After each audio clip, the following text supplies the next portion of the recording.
All right, thanks for joining us, everyone. I'm here with Emily Raspante, who is the recently promoted CEO of LeClair Group, and we've done a little bit of work with LeClair. We want to do more work with LeClair, but Emily, start out, tell us a little bit about your background and tell us what kind of got you to your current role at LeClair. So when I started in the insurance industry, I started out as a captive insurance agent. So like a lot of people, I sort of stumbled my way into insurance, and I think that's pretty common. I think there's two paths. You either have family in the insurance industry and you come up that way, or you accidentally find yourself in there. So accidentally found myself in insurance, had great mentorship, and found that I really liked working with the other agents and kind of worked my way into kind of a training role.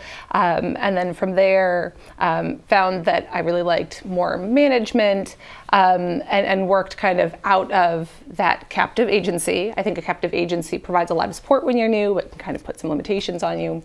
And then moved out of the state. I was in Massachusetts, moved to Minnesota, which is kind of where I grew up, and then came over to LeClair. And I think in distribution, one of the things I really, really love about it is that when you're an agent, right, maybe you have 500, 1,000, 1,500 agents, members under you rather, and you're able to touch that many people. But if you have hundreds or thousands of agents under you, you have now extended your reach to that many more members. So I've really loved, with each kind of progressing step in my career, having more agents working under me, either as a manager or, then going from a sales manager to being in distribution, right? Each step kind of has more and more folks underneath you, and you're being able to touch that many more members. So, before I stepped into the CEO role, I was the Chief Operating Officer at LeClair. I feel that I'm sort of naturally inclined to be more analytical, kind of numbers minded. I kind of feel like the numbers never lie. So it's kind of a nice way to sort of find a source of truth. But still, having the member and the agent kind of as, your guiding light. Well, the more agents you work with and like you said, the more people you touch, decisions you make and services you provide and products you offer, obviously the ripple effect of what you're doing affects a whole lot more people. So, yes. So when you talk about looking at numbers and data, I mean, that's the kind of stuff that gets you to make those decisions, right? Right, absolutely. Okay, so in regards to the transition to the CEO role, can you tell me kind of how that affected you professionally and maybe even personally? Tell us a little bit about kind of what that looked like moving. I mean, obviously CEO, you're a top food chain, right? Yeah, so. Definitely a big transition. I'm extremely grateful. I was taking over for somebody who helped plan for this kind of over a long period of time. Obviously, maybe people didn't obviously know that from an exterior position, but it was a very gradual transition rather. So over several month or nearly a year-long transition, the prior CEO had kind of taken on less and less. I was taking on more, even though I was technically still in my previous role, doing more and more. So by the time the official transition changed, it felt like my actual day-to-day hadn't changed.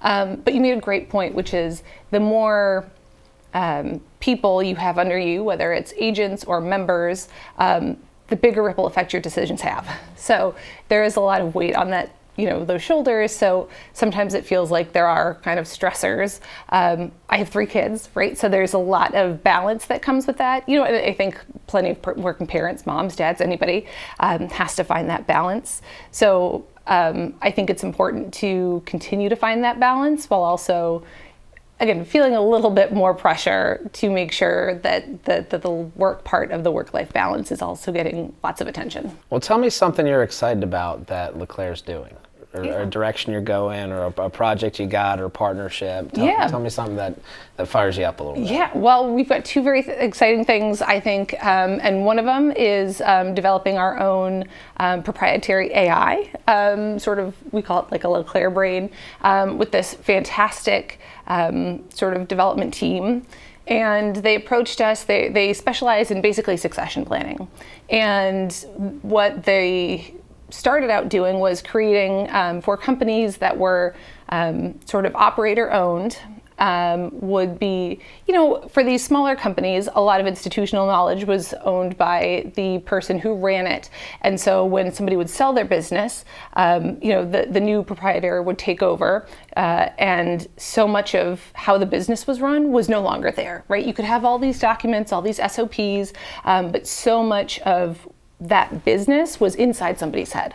So they created this fantastic process whereby through interviews and scanning documents, they created, almost like a chat GPT of one company from interviews with this person or several people and a company's documents. So imagine you could do that for Morgan White. You interview all of the most important people, you take all of your documents. And so if somebody leaves, that person's knowledge is already there.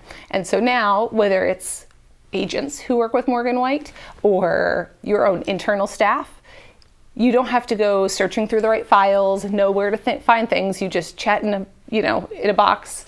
How do I submit this for contracting? Where do I find this? And so it is a slow burn of a project because there's a lot of development that goes into it, a lot of information building, but we're working on that both for our internal staff and so they can kind of get better at what they do, as well as at some point it will be external facing for our agents, so they'll be able to do a little bit more self-service. I think people are they love the relationships they have with our sales relationship managers, but there's also a point where they want to be able to go to our broker portal and ask very simple questions and know for sure they're getting the right answer. Yeah. So very, very excited about that.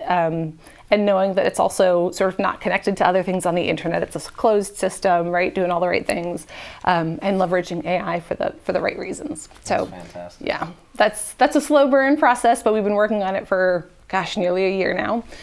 So hopefully that's coming out later this year. And we're also just doing some really targeted geographic growth, right? We've got agents writing business in all 50 states, but our bailiwick is the upper Midwest. But we've got some really specific targeted growth in a handful of states that we're really, really focused in. That, it's so nice when you see growth popping in places that you didn't expect it, that you can really, really cultivate and grow, whether you're going down to Missouri or Nebraska or Iowa, and know that you've really got kind of something special with the right carrier partners, the right product, the right people. So we've got some really targeted things going on there as well. Well, Emily, I want to talk a little bit more about your AI, because that's been a topic that's actually come up in quite a few of our podcasts. I think it's inevitable. It's going to affect our industry because we do a lot of repetitive tasks, right? When it comes to, and I'm not even talking just about delivering insurance, but more so the back end as well. You've got billing, you've got renewals. Lots of places where there's a whole lot of data involved, and today there's still a whole lot of people involved. But I think what you guys are doing is fantastic, almost like an internal librarian for your company, right? Hey, somebody's gone. Tell me, what did you say the name of it was? LeClair Brain? Right. Okay, they call it LeClair Brain, and that's sort of, obviously, like the sort of the internal working title, or what we call it, right? We'll have something fancier, but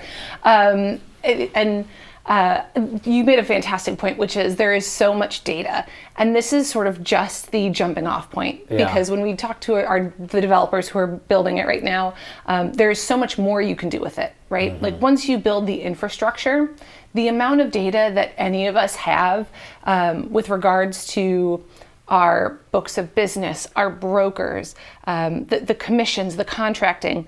We have these huge data lakes that we are sitting on that we could be doing so much more with for predictive analytics to help our brokers write better business, stickier business, get ahead of trends, identify trends that we haven't seen necessarily. So I think we can be doing a lot better on behalf of our agents that they just don't have the opportunity to do right now. Right. So, we really emphasize the individual or independent broker. Even if they're working for an agency, we really focus on, independent agencies sort of throughout America. So these are not, these big companies that have necessarily their own IT companies. Right. And sometimes, of course, we're working on big ones. But so we want to be able to provide them resources that maybe they wouldn't otherwise have access to. So if we can provide again, predictive analytics in a way that they didn't have before.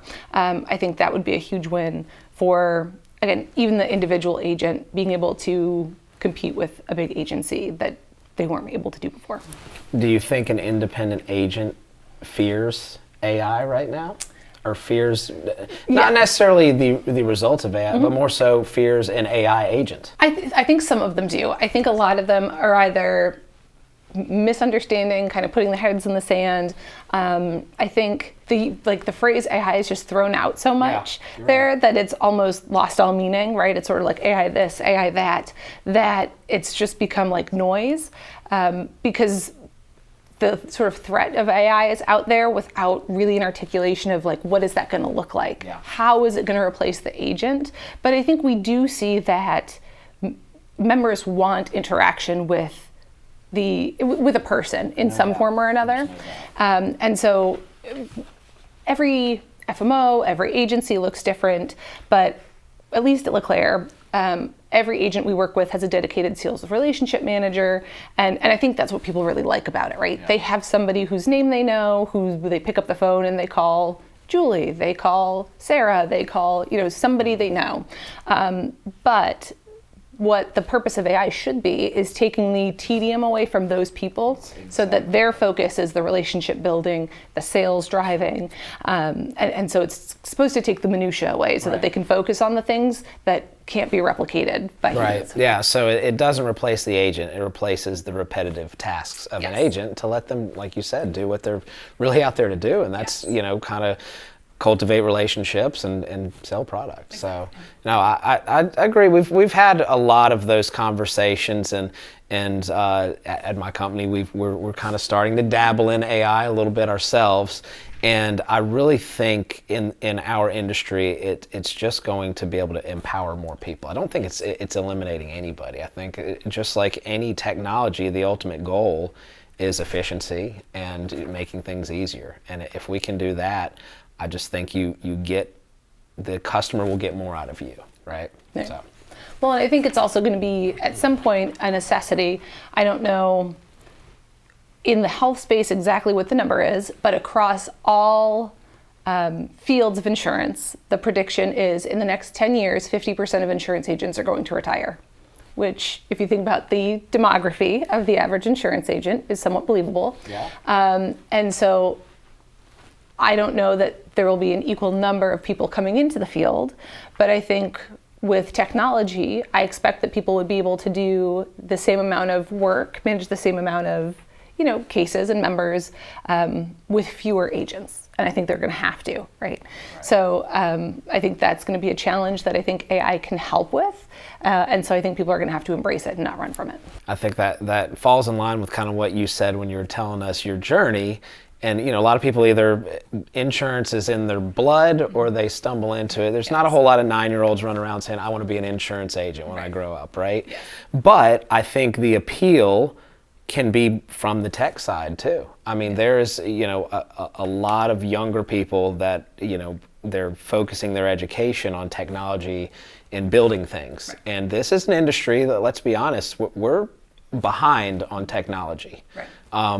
Probably a long way behind a lot of other industries, and I think there's going to be a huge shift in coming from the old school suit and tie agent more to just whiz kids building tech products that, I mean, I don't want to say you'll never see them, but I mean they're going to be able to provide services and products and across the whole country without having to be there and play golf with somebody, right? So, when you say a lot of the kind of old guard is, retirement is creeping up on them, I think there could be some more energy kind of brought into this industry just because there's such a open door for people to build things technology-wise. And if you go to school and you learn technology, you don't necessarily have to choose what industry you're going to apply it to right day one, right? And if the door's open and the money's there, I think that's going to come flooding into this industry. Right. And I think we've already seen, maybe on a smaller scale, how much technology has improved enrollment and ease of use, even in the last 5-10 years. Yeah. I mean, especially post-COVID when, all of the seniors maybe and everybody else had to sort of forcibly get with the program, right? For especially the Medicare space, but everywhere else, everybody started doing everything online and remotely. But again, when we work with you, I think we've seen great success with having everything on one platform, right? The platform is what makes a difference. And that is why we love working with Morgan White. Give you guys a little plug, but it's absolutely true, because the platform is what makes a difference. When you have everything in one place, it makes it easy to sell, it makes it easy to enroll.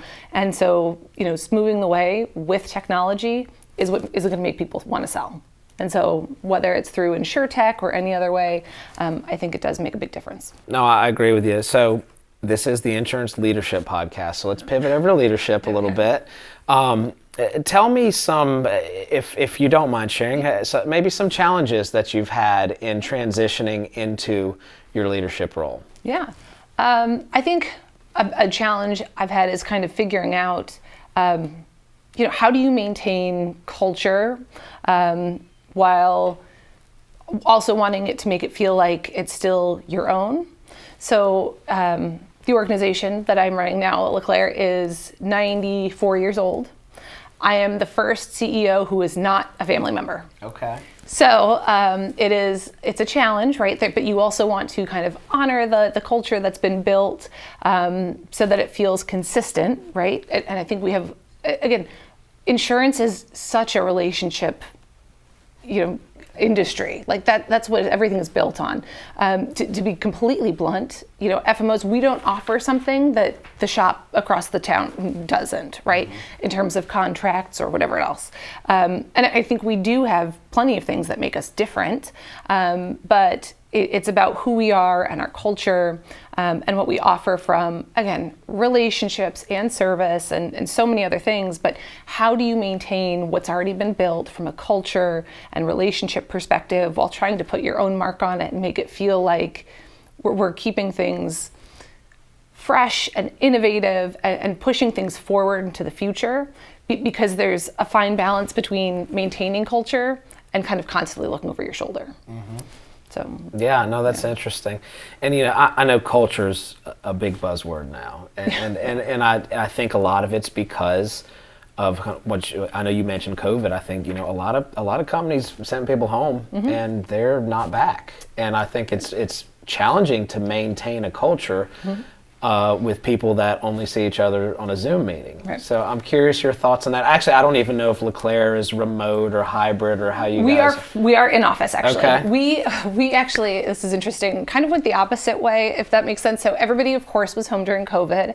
And our natural reaction was, mandates have been lifted. Like, let's all come back to the office. This is where we work. This is where we're together. But I will say, so everybody was back in the office 5 days a week as soon as we could be. We did notice, though, that most people trickled back into the office or didn't come back into the office at all. And that actually was a challenge for us from an HR perspective, is that when hiring, people would like a hybrid perspective. Yes. So we actually almost in some ways walked it back and said, so we started offering literally 1 or 2 work days from home to our staff members. And I know some people listening may say oh my gosh, that's barely anything. That sounds awful. But we have plenty of people who don't even take their work from home days. They would much rather be in the office. And again, we're in a suburb of St. Paul, Minnesota. Everybody is quite local, so it's not like we've got people trekking long distances. But it is so much easier to be able to look across the aisle and say, hey, Ben, I've got this question. I've got this agent who is looking for XYZ. Have you experienced this? Rather than sending somebody an email or shooting them a Teams message and hoping they see it. It's easier to build and maintain culture. It's easier to kind of learn from each other, especially if you're onboarding somebody new. So we're very much an in-person team. We have started bringing on some kind of satellite folks in different states out of necessity. And that's something that we are learning. How do you integrate out-of-state team members and still make them feel like they're part of the team when everybody else is at your core office? Yeah. And that's been a little bit of trial and error, I'll be completely honest. I think we've got some fantastic team members who are, in Wisconsin, but we want to make sure they're feeling looped in. So we make sure we bring them in for the holiday Christmas party. You don't want a Zoom meeting into the Christmas party, so, right? we make sure they come in, even if it's once a month month we bring them in. So we're working on figuring out like what does that look like. But short answer is we're just in-office people. Yeah, no, that's, well, I mean, if you have a company that's 90 plus years old, culture is pretty ingrained. It's not, you're not faking it, I guess is what I'm saying. You got some of these newer companies, and once again, I'll go back to tech. Tech is getting bigger and bigger in what we do. And some of these people, they've never met each other ever, and it's some tech company that's spun up with some VC money, and they're trying to figure out what culture even is. Right. And I think you got to start somewhere, right? But I think it's important for your employees not obviously just to be there for a paycheck. You like your job. It's not a job, right? It's because if they're there just for a paycheck, somebody's got a bigger one somewhere at some point, and if all you got to do is just switch which Zoom meeting you log into, there's not really a whole lot that you're not. I mean, you're part of the company, but I don't know. I'm trying to think of a good way to articulate it. I think it's important that they believe in the greater good. Hey, you have a product or you have a service, and this is what you do, and this is why I come, and I'm helping people, and I like doing it. So Emily, you've kind of climbed the ladder and shared your story with us. What advice would you give to an emerging leader or somebody kind of looking to do that climb on, how to kind of get there? Or are there anything that you did or like just a goal you set or a road you kind of built to kind of get from here's where I start, but here's where I want to finish? Find good mentors. I think that was absolutely huge. When I came into the industry, I came in and worked in an agency where both of my managers were these two fantastic women who were the most supportive. And I'm a naturally competitive person. I know this is some people's nightmare, but as an agent, we always had our numbers written up on the whiteboard, and I always wanted to see where I was compared to other people, right? That's how I'm motivated. And I know that's not how a lot of people are motivated, right? Some people, that's horrible for them, but I like to see that. Right. So I'm one of those people who wants to see where do I track, and if I'm below somebody else, that's awful for me. But I want to see it, and I want everybody else to see it. I know that doesn't work for everybody, but I think part of it is finding what motivates you, but also finding other people who will help you stay accountable. But again, finding mentors who are in the industry, and even sometimes finding mentors who are either not in the industry or don't know the same people you know. I have some fantastic mentors who I can talk to, and they know the same people, and so they know what I'm going through. But then I find myself couching what I want to say because I don't want to overstep, or I'm feeling like I'm not completely blunt because I don't want to make it sound like I'm criticizing somebody who we both know. But so finding a sounding board where you can kind of, say, here's the situation that I'm working through, regardless of who it's with or what the situation is objectively. And needing somebody to help you work it out, because there's a lot of complex situations, either operationally or personally, when you're working through, whether it's a leadership position or anywhere else, and to feel like you have support inside and out of your organization is just really, really important. I think that's great. Yeah, and I kind of have done the same thing myself. Have some really good friends and mentors that have become very successful in industries that have nothing to do with insurance. And I really like to lean on them because, leadership or success or growth or climbing, or even just what I said about liking what you do. Mm-hmm. I mean, getting perspective from people that have done it and don't really know what I do myself, I think that's great because there's always going to be parallels. Yes. I mean, what we do is different. We're all humans, and like you said, I'm much like you, motivated by numbers and leaderboards and stuff. You're right. Some people hate them. I mean, we tried to bring one in at Morgan White, and we have, but in doing research, I was a little bit like, yeah, this could be bad because people on the bottom don't like that at all, and there's lots of studies on it, like, hey, leaderboards might be bad for people at the bottom, and people at the top are going to be at the top anyway. They don't even need a leaderboard forward to see that. So, looking at things like that and to find out that, I've got a friend that runs a Chick-fil-A restaurant. Guess what they do? They have a leaderboard. And I was like, okay, let's bounce this off of this guy and we'll see what's going on. And there's just a lot of parallels. And what I've also found with this industry, even though there's so many people in it, it's actually a small world. Yes, it is. We're sitting here for the audience. We're at a conference in Miami right now, and there's tons of people here, but they all know the same people. Yes. And I mean, we're in Mississippi, you're in Minnesota, we talk to people in California, everywhere else, and everybody knows each other. Yes. And it's very interesting. So anyways, I appreciate that perspective. That kind of hit home for me when you said that one. Well, Emily, thanks for joining us. I really do appreciate you kind of sharing your personal journey and kind of what you're doing. I think obviously the sky's the limit for LeClair. So thanks for joining us, and thanks everyone for joining us as well. Thanks, Ben.